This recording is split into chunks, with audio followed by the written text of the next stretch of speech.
Hi, this is Tom Kemp. I'm the CEO of Centrify Corporation. I'm joined by Dave Daugherty, who's one of our top and senior developers here at Centrify. And today, Dave is going to do a deep drill down into our Samba integration and interoperability. But before we start doing some major chalk talk action here, Dave, it might be good for the listeners to hear a little bit about your background. Okay, I've been in software development since 1980. Okay. And shortly doesn't look after, yeah, I know. I'm a young man still, right? Yeah. And shortly after getting out of school, I went to work for a startup company where we did a network operating system. Okay. This was in the early 80s, about the time when Novell was starting to come on strong. Mm-hmm. And in 1984, there was a IBM seminar, which was the release of the IBM network program, essentially. And I went down to a conference in Boca Raton in 1984, and I picked up this little document here, which I had to do an archaeological dig to find. And it's essentially a document that describes the original SMB protocol. Oh, wow. So, yeah. And since then, I've been kind of in and out of the SMB and file server market. I did some hard time in the wireless development for a while for Zircon. And I'm back into the Samba arena. It sounds like I just keep coming back to, and I keep running into the SMB protocol. And every time I look at it, I get surprised by how big it's grown, and how much it's evolved over the years. That's great. So, for the people, this is going to be like the basic questions, and then we're going to get really deep down into it. Sure. But for people, I mean, just what is Samba? I mean, this is the conversation that we're going to have. In a nutshell, Samba is a Windows server running on a Unix box. Okay. Is essentially what it is. Okay. Originally, it started out as a way to share files from a Windows client, and be able to access these files on a Unix box. Originally Solaris, and then later on others, and also to be able to use a printer there. But over time, it's actually grown far beyond that, and it's actually gotten to the point where Samba can be a total replacement for an NT domain controller, for instance, NT4. NT4. Right. Okay. And then as lately, since the Samba team has been keeping up with things, they actually are able to be an Active Directory member. Okay. Too. So it's more than just a file server. It truly is a Windows server in a Unix box. Okay, gotcha. Yeah. So Centrify, our focus, of course, is extending Active Directory to non-Microsoft platforms. And so we allow Unix, Linux, Mac systems to join the Active Directory domain. And then we do a great job at that, but a lot of customers have come to us and said, we want you to, integrate, interoperate, with Samba. So describe, why customers wanted that, and, what was the nature what was the motivation behind us doing this really good work, primarily by yourself and other people on our, Samba team and here to actually provide that integration and interoperability. Right, exactly. So on the face of it, you would think that we would just come in, we would install on a Linux or a Unix box, and we would provide the necessary Active Directory integration, and then everybody could just benefit from that. Yeah. But the problem is that independent of us, the Samba team has also been moving on, and they wound up having to do many of the very same things that we do for our product. So, for instance, they have a way of joining the domain just like we do. Okay. And they have a way of allowing Windows users to log on to Linux and Unix box or connect to a share, if Samba is sharing things, and use Active Directory users and take care of all the necessary plumbing in order to make that happen. Now, the problem for us is that we wind up having quite a bit of overlap in our functionality and what needs to be done. And since they're not doing it the same way that we want to do it, since there really is no standard there, or there's no real architecture for plugging it into a standard way, we wind up conflicting with them. Okay. And so we actually have interoperability issues with Samba if nothing is done. Okay. So in order to take care of that, we actually had to make our code Samba aware. Okay. First of all. And second of all, we had to make some modifications in Samba in order to solve some of these interoperability issues. Okay. So because there is some overlapping capabilities, and so there's some collisions there, we came up. But it sounds like there was also some deficiencies that was there, especially in scenarios when you would have multiple Sambas, etc. So in a Samba environment, not only have we addressed those collisions and make things work nicely, but we actually add value. Can you talk a little bit about the value? Yeah, I can talk a little bit about that. Yeah. So there are several things with Samba. Number one, it's infinitely configurable. Okay. There is a configuration file, SMB comp, that probably has 500 possible configuration parameters in it. And usually when somebody is setting up the Samba, number one, they will buy a Linux system or Unix system, and it will typically come bundled with Samba. Yeah. But the one that's bundled with Samba may or may not be able to support Active Directory. This is particularly true of platforms like Solaris, where when the developers build the Samba for release, there are no Active Directory tools there.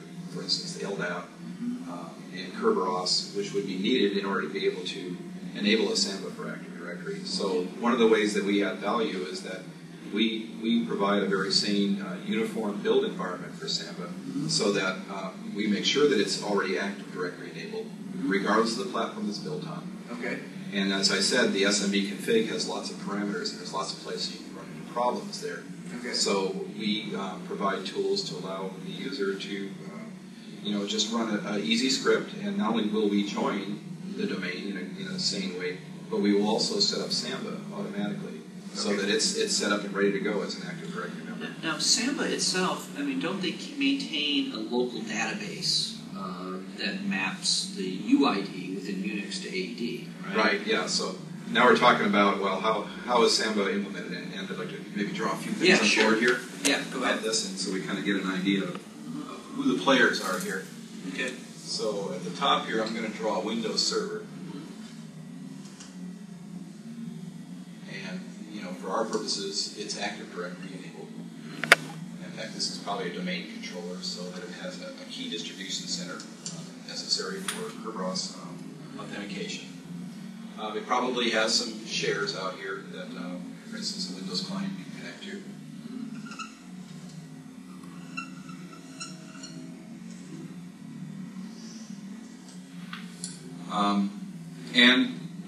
This all works because this Windows client is also joined to the domain.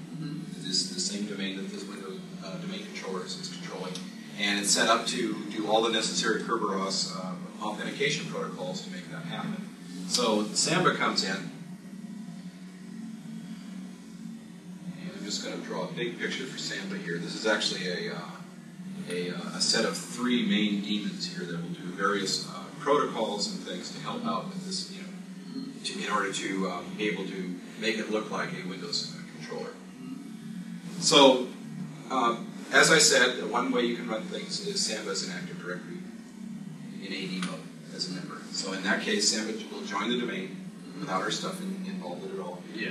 And it will take care of 2 things. Number one, it will create a computer account as part of the join process, which essentially is the security object that enables the Kerberos authentication to use the client. Yeah. In addition to that, so that's one thing. The other thing that it needs to do, since it wants to allow AD users to log in and use its shares, it has to have some way of reconciling the fact that these AD users are not really Unix users, but it has to fool the Unix system enough to think that they are. And the way it does that is it maintains a database of mappings. We'll call this the ID mapper. It actually sits at the bottom of the Winbind protocol stack, which is internal to this box here. I'm not going to draw that. And this ID mapper is responsible for mapping the binary number or ID that's associated with each Windows user, called a security identifier, with what Unix really wants it to be, which is a 32-bit user ID. And it does the same thing for groups. Each group in the Active Directory also has a SID associated with it, but Windows has an analog, and it has a group ID, which is a 32-bit value. Okay. So this ID mapper that Samba would normally use is a database in here. It's one of their homegrown TDB files, which keeps track of that mapping. So this is fine if you have, just maybe one or two Unix servers in your environment, and it works great. Now the only thing you got to worry about is that the fact that all these mappings are kept in here. So what happens is when user Joe, who's an Active Directory user, logs in to this system here, at first all Samba has is a way to talk to Active Directory to find out that Joe truly is a Windows user. It can find the SID for that user so that whenever it wants to talk to the Active Directory, it's going to talk to it using those SIDs for Joe. But when it needs to do things on the Windows side, it's going to use the user IDs, the group IDs. Now these user IDs and group IDs on the Unix side are essentially the ownership, values for a file. So if there is a file here, and Joe is the one who creates it, he's going to have some kind of a user ID over here associated with this file, and he's going to have a main group ID also. Okay. Now, as new users log in, what Samba does is it just builds up a little database ad hoc, saying this SID here, we're going to give it this user ID. Jane's going to come in later on, and Jane's going to have a different user ID. Does it also create entries in the etc password file, or does it? It does not. No, it does. But so basically, it's the equivalent of the etc password mapped to the SID in this TDB. Exactly. Now, what it doesn't necessarily create those, but Samba is also an NSS itself. It'll hook into the NS by itself, so that if you do a get in groups, gotcha, and you will see the users Joe and Jane, and they will have some arbitrary user ID. Now, the bad news, there's two bad newses with this environment. And by the way, without getting into too much detail, Samba has a way to plug in multiple ID mappers. We're going to talk about ours. We won't talk about anybody else's. Other than the fact that there is a default one, which does create this TDB file. If this file gets corrupted for whatever reason, these mappings are lost, then we have some file ownership problems. We got some user ID number here that heaven only knows what it is. Yeah. And if they just delete it and then Joe logs in again, he's likely to get a different user ID and not be able to. So that's an issue. But I assume that's certainly an issue. But I assume if you've got 3 or 4 other Sambas here, Joe goes in, he's 2222 on this one. Exactly. He may be 3333 right here. Right. So when it comes time to consolidating files, that could be it can get to be very confusing at that point there. So it sounds like that's a clear, and we'll talk more about it. But it seems like through our technology. Now, so that's a deficiency right there. But Samba obviously is not geared towards what DirectControl does. It's primarily geared towards being a file and print server, a Windows file and print server or anything. But does it offer what capabilities like DirectControl has? Does it offer the group policy support? Does it offer web application integration? It might be good just to kind of talk, besides from a technology issue here, maybe talk about the differences between our technology, the additional value add over and beyond what we're going to really drill down on from the Samba side. Sure. So it is true that you can actually set up Samba and you can install a special PAM module and you can install the Samba WinBind to be in the NSS. Yeah. And you can actually walk over there and you can log in without any of our software or anybody else's software. Log in as an AD user. Yes. So it will allow you to do that. It will allow you to create the home directories and things like that. Yeah. And that will all work. Now it's not easy to set up. That's part of the problem too because of the infinite configurability. And I think one of the big values we had is the fact that we make it so easy for people to be able to do that. But the first time I tried to actually do that, I spent about 2 days, thrashing around trying to get all that to work. Yeah.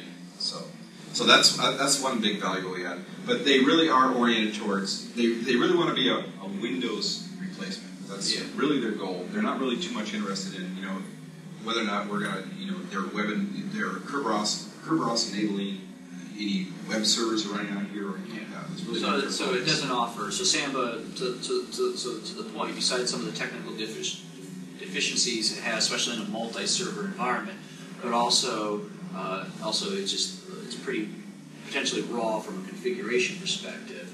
Right. It's clear that, to your point, it doesn't offer. It's not focusing on single sign-on identity management in terms of leveraging Kerberos throughout the infrastructure. Not really. That's not really. You can use it for that, but it's not really a same. Yes. And then, nor does it offer the group policy capabilities. It certainly does not offer. And obviously the application support that we offer with the web apps, both in an AD but also an ADFS environment. Okay. Sure. So that's kind of the differences. Any other potential reasons why people were saying, hey, we want you to better interoperate because, I mean, you talked about the fact that there was they do a net join, we do a join as well. Right. And then there were some deficiencies in terms of, as it relates to this mapping. Any other drivers that caused us to work really hard on this integration interoperability? Yeah, there were a couple of big issues. Because of the overlap in functionality and because we do different things for Samba, then we do the same things but in different ways. Samba does it. We have a conflict right with that. So if somebody if we walk into a situation where somebody has a Samba installed and they've got it set up as an Active Directory member and they try to install our software on there, and if we had done nothing, we would have immediately broken that Samba. The reason for that is because as soon as they ran our join, we would go and find that same computer object in Active Directory that Samba's been using all along. Yeah. And among other things, we would change his password. Oh. And Samba needs to know what that password is internally. So as soon as we changed that password, we broke Samba. Right? Okay. So the first level of integration that we did into Samba was we go, okay. Do no harm. Yeah, do no harm, exactly. And as a result of that, when I'm going to extend this box a little bit because we're not going to add our file in here. So the first thing we did with our DirectControl product was we set it up so that it was Samba aware. And what it would do is it would examine the currents. First of all, it would see if there is a Samba installed on here. And chances are really good there are because many of the Linuxes and Unixes that are out there today come bundled with some version of Samba. Okay. So the first thing is Samba installed in the system? And if it is, then is it set up to be running an Active Directory as an Active Directory member? Okay. And if those are the case, that's kind of like our trigger that says, oh, okay, so we have to make sure that we have to be very careful what we do so we don't break Samba. Okay. And so what we do is we expect that Samba will be installed, and when our product comes in, we're going to kind of install after Samba. We're going to take over the control of the computer account, and we're going to set some configuration stuff in Samba so that it no longer tries to do anything with this computer object at all other than read the stuff there.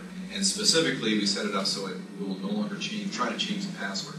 Okay. Now, and just to back up a little bit, this computer object is a security object, and it does have a password. And it's crucial for people to be able to use a system in an Active Directory mode. Mm-hmm. And since it has a password, Microsoft advises that password be changed periodically. Okay. And typically, they will change it every 7 days.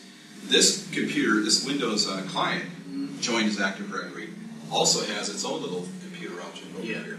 And it will do that same thing. It will change that password every 7 days. So what we do is we tell Samba, don't change the password anymore. Okay? We'll take care of it. Okay. And then we take care of changing the password. When we change the password, we let Samba know what that new password is, so Samba can continue working. So that was the first problem that we had to solve.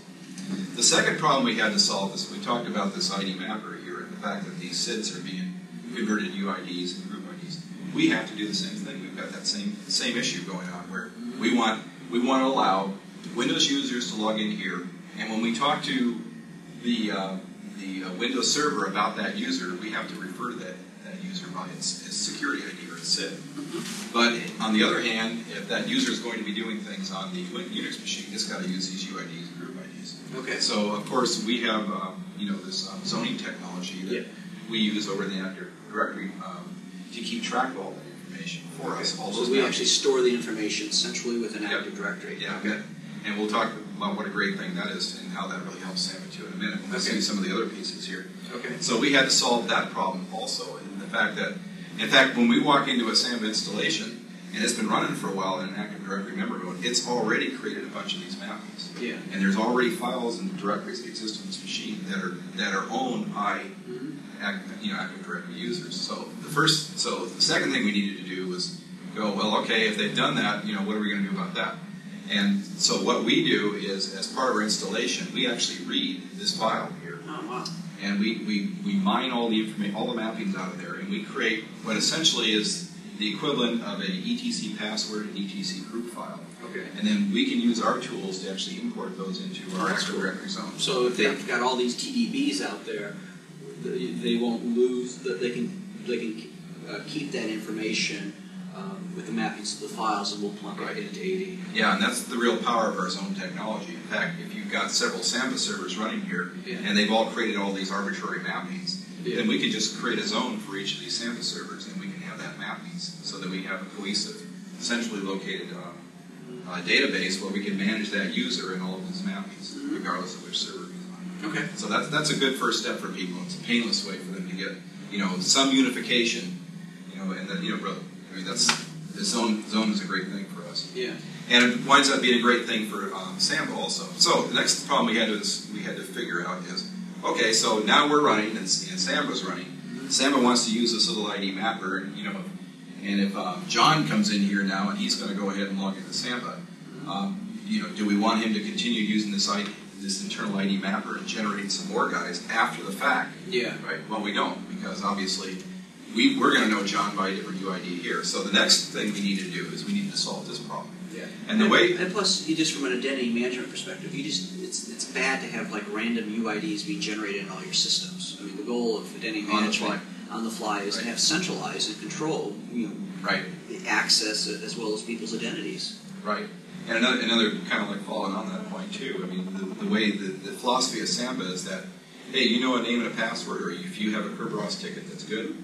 I don't care where you got it. If it's in our forest, we're going to let you go ahead and log in and do whatever you want with our machine here. So it really takes on all comers, and there's really no control as to who can actually log into this machine as long as they have a username and password. That's terrible, because now, so what you're saying is anyone can access these shares and start creating files, but with our zone technology and the fact that we actually store the identities centrally, we can actually control who has access to that. Exactly. So that's one of the benefits we're going to get out of the next thing which we did, which is we actually implemented our own ID mapper. Okay. So this is one of the plug-in modules that we have on top of our agent. Much like we have a NIS add-on, we have a PAM and NSS. This is just another module that our agent offers. Exactly. Yes. Okay. What this ID mapper will now do is, when Samba wants to get a mapping, we set it up so that it's going to use our ID mapper instead. Okay. Now, there's one other little piece to this that we had to take care of too. What Samba really does here is it has, like I said, a TDB that is keeping track of these ID mappers. And what it always does is it always wants to go here to get the mappings first. Okay. And the problem with, and then if it can find a mapping here, it's never going to ask anything below this. If it's cached forever as far as they're concerned. Okay. So the problem it gets to be that if we're over here and we want to make some UID changes, or we want to get rid of some users out of our zone so they can no longer access the stuff, they're not going to ask us about it. Okay. So this is another reason why we had to actually go off and build our own custom Sambas, because we needed to make a few changes in here so that we could force Samba to bypass this cache, so that it always goes to ask. We do our own caching here, as you know. Yeah. So it sounds like, this is pretty non-trivial. First you talked about the awareness of Samba. Then we got to the point, and of course, then we wanted to piggyback on our zone technology and leverage that. And then we had to provide the mapper. But then to make things even work better out of the box, that we actually provide our own pre-compiled versions of Samba that customers can use that make sure that everything works nicely. Right. But the nice thing about that is that it actually fixes a lot of generic bugs that people have with Samba. It gets them up to a kind of a common version and tested and certified. Exactly. Because what we find is that people will just have just kind of random raw flavor of Samba. Right. Yeah. The first thing, of course, is that they install Red Hat Linux 9, and they get a 2.2 version of Samba, which will not even supporting this stuff. Yeah. They get another version, then they get a different version, and they get they go off and get a Suzy, and it's got yet another version of Samba. And as you said, heaven only knows what bugs exist in those, and this is a really good way. Since we build our own, we build it off the same code base. Yeah. We have our same fixes in it. It's a very standard package that the IT administrators can count on to know, regardless of what system it's running on. And you don't have to worry about whether it's 3.14. Well, gee, they have that bug in there. Yeah. So it really simplifies. Yeah. It simplifies greatly. Just having not only the one version that we know is built for Active Directory enabled, we know what its capabilities are, we know what version it is, we know what strengths and weaknesses it has. So not only that, but the fact that we provide a nice installer that sets it all up for people just makes it so much easier. I mean, there's definitely some compelling, capabilities and features about deploying Samba. But it's interesting that, on paper, people may say, geez, Samba can offer, well, why do I need direct control? And then, but it seems as you start peeling off the layers of the onion, right, that there is a huge compelling need for our solution and technology, right, as it relates to Samba, and then and what we've had to do to just make everything work nicely. It's a multi-step process.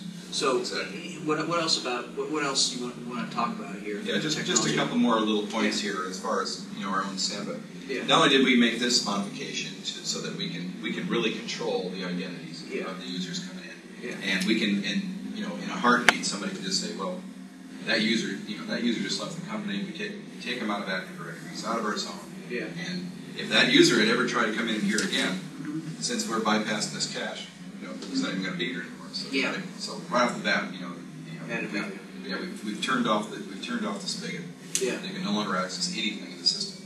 Now that wouldn't be the case with a Samba here. For a while, at least, they'd be able to continue accessing that.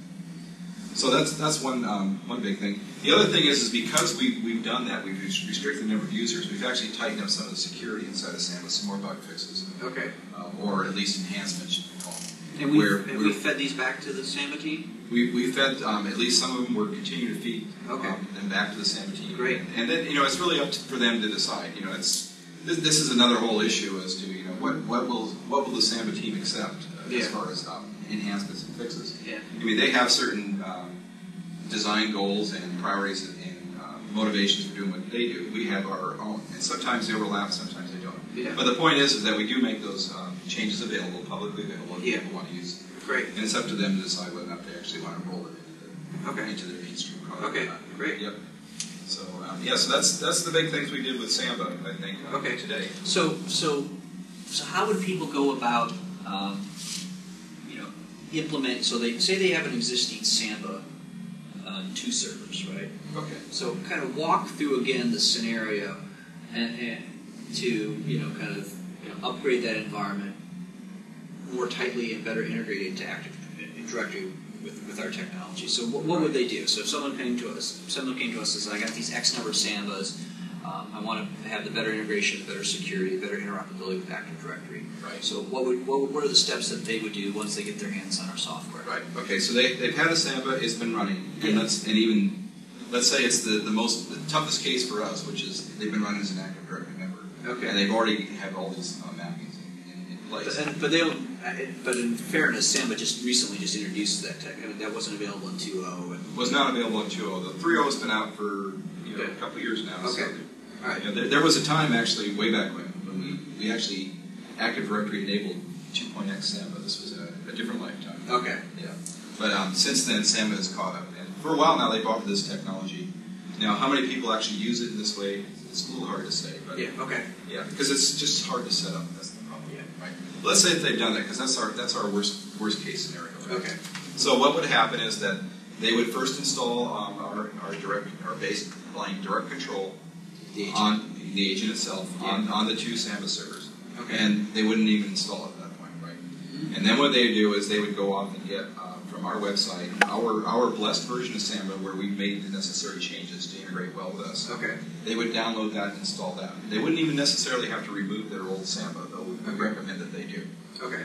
And then the third thing they would do is they would load down yet another package of ours, which actually comes bundled in with our blessed Samba. Okay. Is our direct control for Samba product, which essentially has this ID mapper and has the installer in it. Okay. And they would install those 3 objects, or those 3 packages on both of these Samba servers. Okay. And then the next thing they would do is they would run our script adsamba.sh.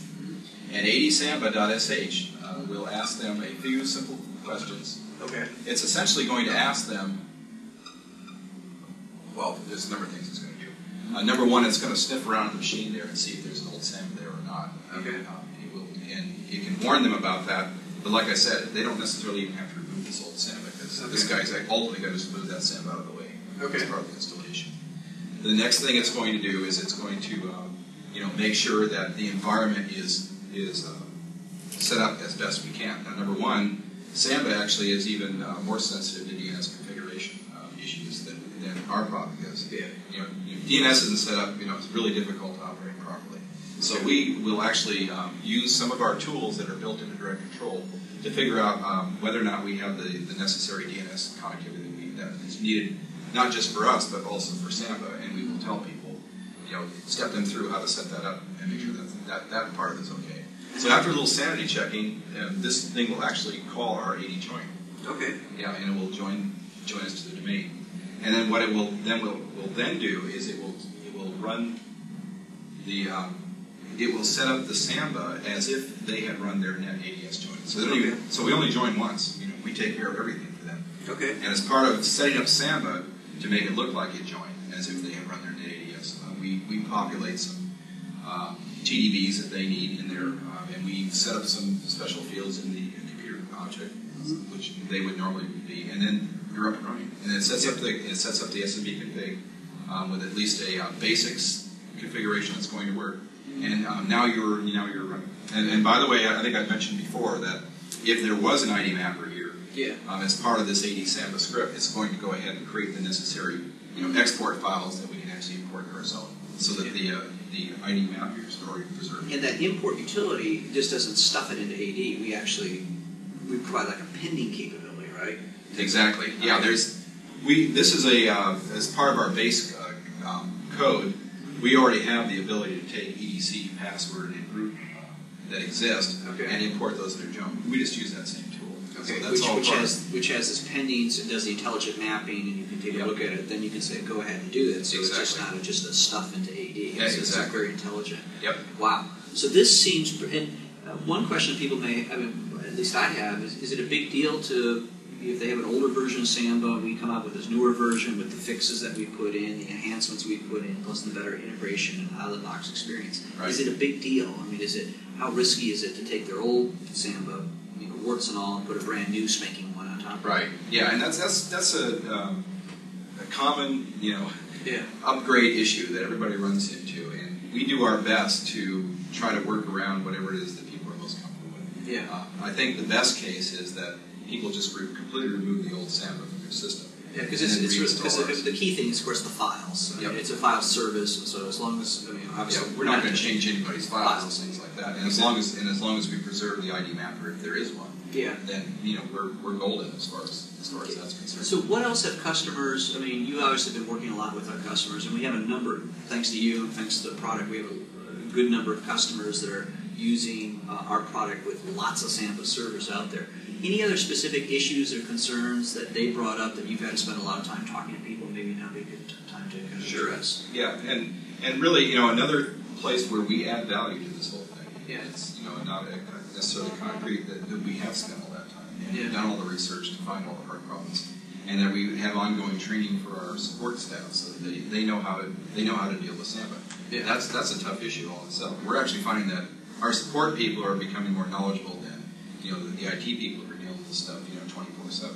Yeah. But some of the common problems that can happen as part of this is, like I said, one of the issues is that DNS has got to be set up pretty good for Samba to really work properly. Mm-hmm. And we will go off and sanity check their DNS. So that right off the bat, we've taken care of one of the major problems. Okay. One of the other problems that you will often run into is that, and this would be a case where there was not an existing Samba but people want to use it, is that a lot of these systems, especially some of the Linux systems, have IP tables, firewalls set up, and they're set up by default to block all the ports that Samba wants to use. So one of the problems that we will often run into, and this can be a very subtle problem because it'll look like everything's fine on the server, but then you go to this Windows client and you're trying to make a connection here, and you can't find the doggone server. You go, well, what the heck is wrong? If you don't know how to go about trying to troubleshoot that problem, it's difficult to do. Now, one of the future enhancements to our ADSM Samba, we would like to be able to snip around this machine and see what the firewall configuration is. That's cool. That's cool. So that's another problem. Another problem that happens, and this has to do with the Kerberos issue, this is just a general Kerberos issue. If a machine leaves and then rejoins the domain, it's essentially known by a completely different computer account here, even though it may be the same object. Yeah. Right? And it has a different password. It started over on its KB, its key version numbers for all that. but this client doesn't know that the server did this. And so it winds up with these old Kerberos tickets laying around, which it will then try to use, once it's gotten past the firewall problems, right? This they'll then try to use in order to access the server. Well, Samba wants to use the new one. And unfortunately, there's really no way for Samba or any Windows server to tell this client it needs to go off and flush its tickets and start over again. Now, people will often scratch their head and they come back the next day and suddenly everything works, right? Well, the reason it all works is because their tickets expired and they actually went off and got a new ticket, so they were good. But because we're aware of this problem and we know it's such a common problem, we know that if people are going to run this and if they have to go ahead and rejoin the domain, we know that we can warn people of this and take care of it. There's several different ways this problem can be taken care of. Okay, so that's a couple of the problems that we run into. Another problem is that once this user has logged into Samba and authenticated, Samba will immediately go off and get the group list for that, so it knows what groups that user belongs to.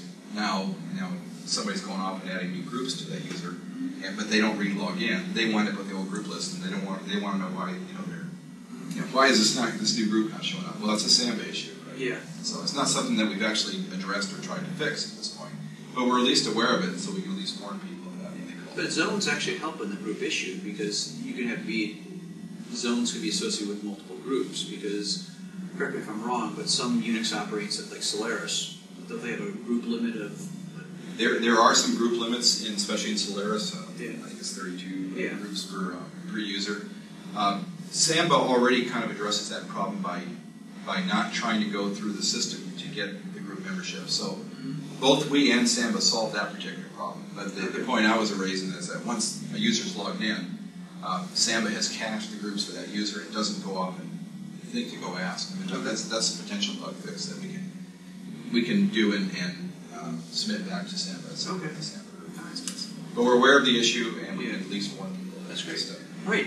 Anything else, or just maybe it might be good to summarize what we offer for the Samba environment. Right. Yeah, I'll talk about that, and I'll talk a little bit about what our future plans are. Okay. Go for it. Also, so what we've offered here for Samba is number one, we built a sane version of Samba that is Active Directory enabled. It's going to work the same regardless of what Unix or Linux platform you're going to run the thing on. Yeah. So that's number one. Number two, we've built the smarts into DirectControl to understand that Samba is something that we have to coexist with, and we make sure that we don't step on its toes. Okay.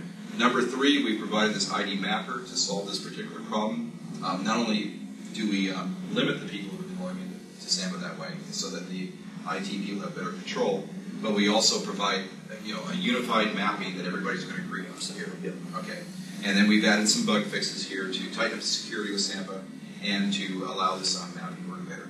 And finally, what we've offered, I think, is, and maybe even the best thing, is an 80 Samba script that just makes it all work. Yeah. Really easy for a user. I mean, literally, in 10 minutes, if you install these packages, you're up and running with a Samba server. That's great. Yeah, that's great. Yeah. So you want to talk a little bit about where we're going with this? Okay. So Samba is alive and well. And, okay. We didn't talk too much about the SMB protocols and things like that, but that is a long history of that protocol. Mm-hmm. And the thing is that it's probably one of the longest, living file system protocols exist today. Perhaps NFS is a little bit longer. But the point is that not only is there lots and lots of activity still on it, but there's also a very thriving Samba team. There's actually 30 core members that are members. These are people throughout the world who actively work on Samba. And you see these people on their email list. They're on Samba all day long. So they're constantly making new changes. They're coming out with new releases of Samba. So one of our goals is to always try to keep up with them. Okay. And make sure that we provide the value add that we want as the Samba is proceeding. Mm-hmm. Another thing that's happening is that there's actually two versions of Samba going right now. There's the Samba 3 base, and then there's the future Samba 4 base. Samba 4 base is even more ambitious than what they have here. Yeah. And we want to make sure that we continue to interoperate with them. Yes. The other thing we want to be able to do is, make this even better. So things like IP firewalls and things like that, we're aware of those, and we just fix them for people. They don't have to worry about those issues. And finally, I think, we're basically partners with Samba at this point. We've embraced Samba. We would like to be Samba players also, and so we just need to keep an ongoing good relationship with Samba. I think we do, and I think it's good by showing the depth and level of commitment to Samba to provide the integration and interoperability, which is basically beyond from anyone else that I've seen, out there in terms of trying to facilitate that. Right. And the nice thing is, one of the things about the roadmap is that we're also providing the prepackaged Samba or platform. So I know we support Linux, we support Solaris. Right. We're soon to come out with HPUX and some other platforms, Right. SGI and some other platforms as well. Right. So great. So anything else you want to add? This was a great overview. Right. Okay. All right. I think I You got pretty much covered everything I was covered. planning Okay. on. You got some books right there. What were you Yeah. going to show? Well, I could show these two. These are, by the way, www.samba.org. Right? And you go there, and there's just a tremendous amount of information on Samba and all the various protocols that are associated with Samba, including CIFS. CIFS is, by the way, a rebranding of the SMB, original SMB protocol name. It's a Microsoft marketing tool and a stab into making it a standard. And it is a standard. There's so many places where the SMB/CIFS protocol runs. Yeah. And it's important as a developer to try to find out as much information as I can about how this stuff works so that I can be effective in what I do. Now, the good and the bad news is that a lot of this protocol is already documented by Microsoft, but there's just like tremendous pieces of it that are not. Mm-hmm. And the Samba people help fill the gaps by publishing books such as the. That's great. That's great. Well, thank you very much. Appreciate it. So that concludes today's session on our integration and interoperability with Samba. Hopefully you've seen that we provide a lot of value to Samba deployments and just make things just really work nicely out of the box in terms of integrating the Samba environment with Active Directory. So definitely have some more webcasts that you can check out. This is just one module on top of our core Active Directory. We provide other modules such as our NIST support, our web application support, our group policy support. So definitely check that out. And thank you for joining us today. Bye-bye.